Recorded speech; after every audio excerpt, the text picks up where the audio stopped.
sweetest daddy in the world. Daddy is the most handsome, the smartest, the most clever, the kindest. He is my Superman. Daddy wants me to do well at school.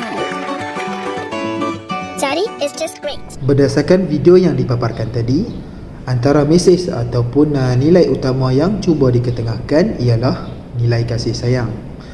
Dalam video ini, perasaan kasih sayang dapat dilihat melalui hubungan kekeluargaan yang terjalin antara seorang ayah dan seorang anak. Yang mana kita dapat lihat seorang ayah yang sanggup berkorban apa sahaja demi pendidikan dan kebaikan anaknya. Jadi, apakah yang dimaksudkan dengan kasih sayang? Kasih sayang bermaksud kepekaan ataupun perasaan cinta yang mendalam serta berkekalan yang lahir daripada hati yang ikhlas.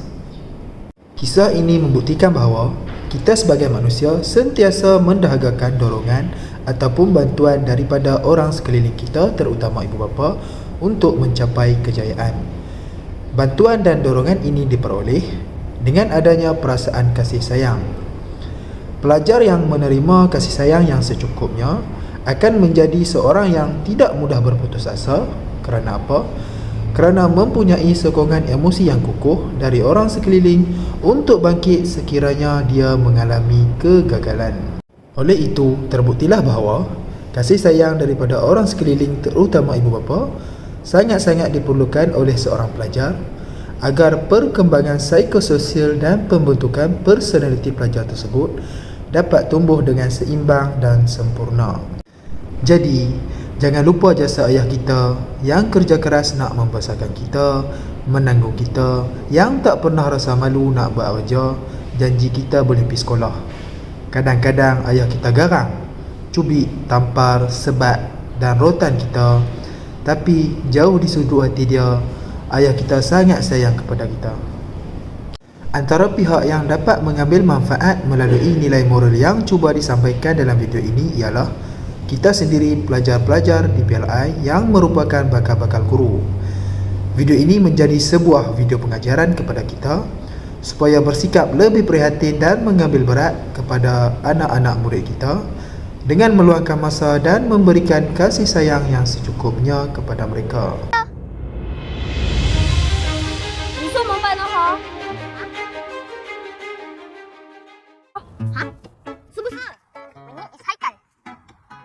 Haka? Haikal. Oh, I know. It's Hakami. Hakami. Oh, I love Hakami. My mommy always make for me, but with beef or chicken. Not but because I cannot eat pork. Well, what do you mean? Macam tu.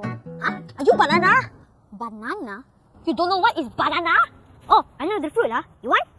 My father said Chinese people don't know how to speak Chinese is banana. Let's go. Hi, Gal. How was your first day of school? Nice. Nice? I made 2 new friends. Oh, what are their names? Don't know. Never mind, you can ask them tomorrow. Okay, Mommy, can I want to eat Hakami for dinner? Hakami? I'll cook for you later. Yes.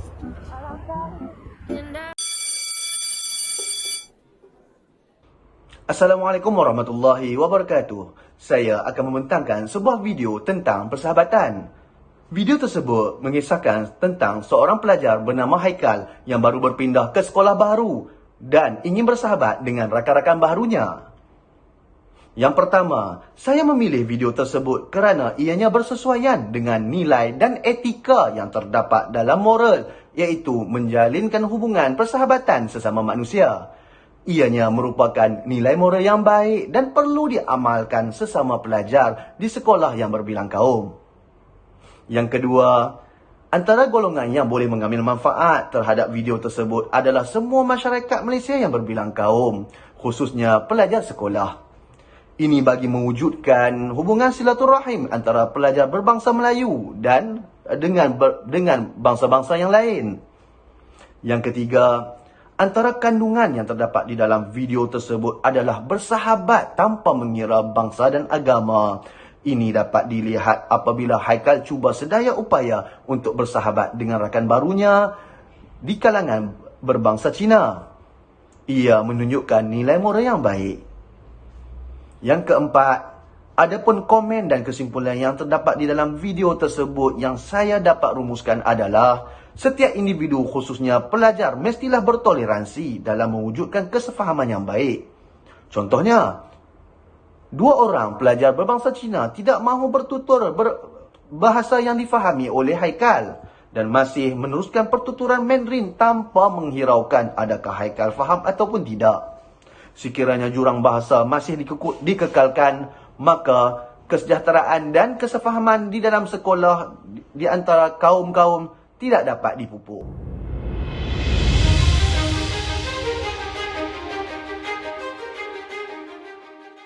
Aku ingat lagi waktu aku membesar. Memang nakal.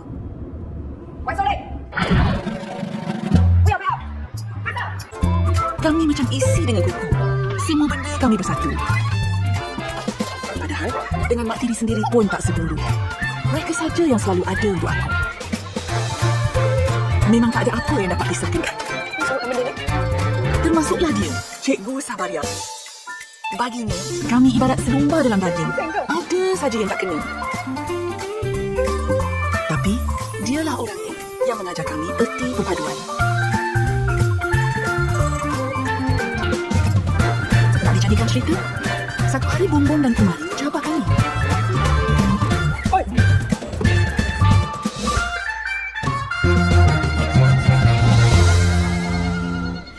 Baiklah, daripada video Legenda 5 Sekawan tadi, kita dapat melihat nilai perpaduan yang ingin disampaikan oleh mereka melalui 5 sekawan ini dan juga seorang cikgu.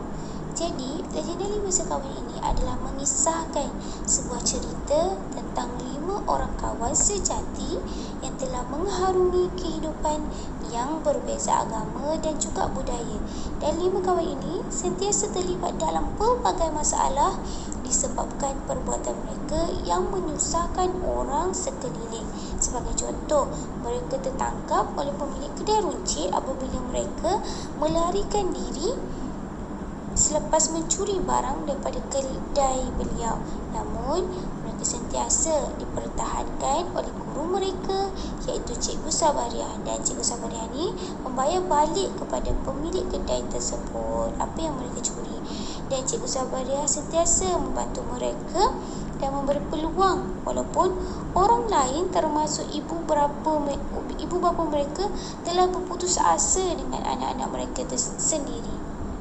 Dan Cikgu Sabaria ni adalah orang yang sangat prihatin dan baik hati terhadap anak muridnya walaupun murid-muridnya adalah seorang yang nakal. Antara golongan yang akan mendapat manfaat daripada video yang dipaparkan tadi adalah semestinya adalah golongan pelajar dan juga guru-guru dan serta tidak lupa kepada masyarakat sejagat.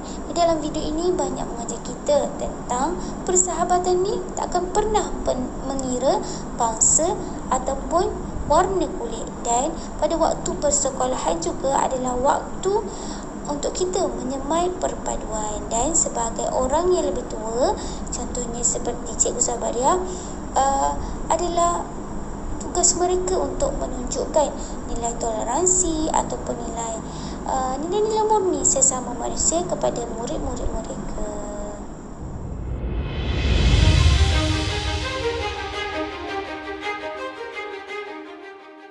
อาหารในครบ5 หมู่ไม่อย่างนั้นจะส่งผลเสียต่อร่างกายของเด็กครับหมอขอตัวก่อนนะครับ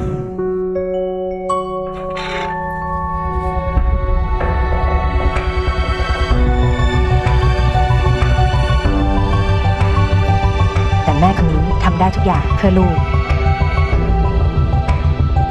ไอ้ปาง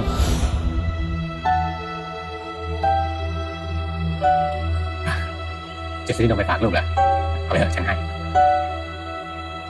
ใจจ้ะขอบใจจริงๆอะ ไม่เป็นไรหรอกนะเดี๋ยวนะฉันฝากนี่ไปให้ชมพู่ด้วยเห็นว่าของเดิมเนี่ยมันพังหมดแล้วเอาไปเอาไป ทำไมลูกต้องมีกับคนอื่นขนาดนี้ด้วยจ๊ะ ก็คนเคยลำบากมาเหมือนกัน ก็ต้องช่วยเหลือกันสิเธอน่ะ ไม่ได้สู้อยู่คนเดียวหรอกนะแม่ป๋า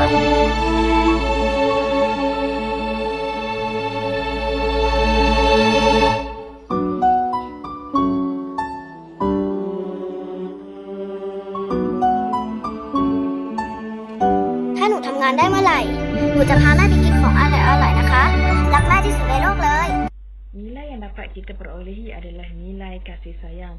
Kita dapat melihat bagaimana ibu ini bekerja keras dalam kehidupan seharian demi membesarkan anaknya dalam suasana yang serba kesusahan sehingga dia tidak mampu menyediakan makanan yang seimbang dan keperluan seharian mereka. Kasih sayang ibu terhadap anak ini kadang-kadang menyebabkan ibunya ini hilang pertimbangan dan melakukan perkara yang menyalahi nilai etika dan moral. Ibunya cuba untuk mencuri susu demi untuk diberikan kepada anaknya yang sakit. Namun harus diingatkan bahawa niat tidak akan menghalalkan cara. Selain daripada itu, nilai baik hati dan juga nilai empati dapat kita lihat ketika mana pemilik kedai ini memahami situasi si ibu yang dalam kesusahan dan memberikan susu itu secara percuma. Pemilik kedai juga sering membantu keluarga kecil ini dalam menyediakan keperluan seharian mereka. Dengan nilai yang ditunjukkan oleh ibu kanak-kanak ini serta masyarakat sekelilingnya, secara tidak langsung ia akan membina perkembangan moral yang baik di dalam diri anak perempuan tersebut. Kita dapat melihat bagaimana kesan daripada nilai dan akhlak yang baik yang ditunjukkan oleh orang sekeliling ini dapat membentuk personaliti yang baik terhadap kanak-kanak wanita ini. Di akhir video ini kita dapat melihat bagaimana walaupun mereka ini hidup dengan susah, namun anak ini mempunyai cita-cita untuk mengembirakan ibunya pada masa hadapan.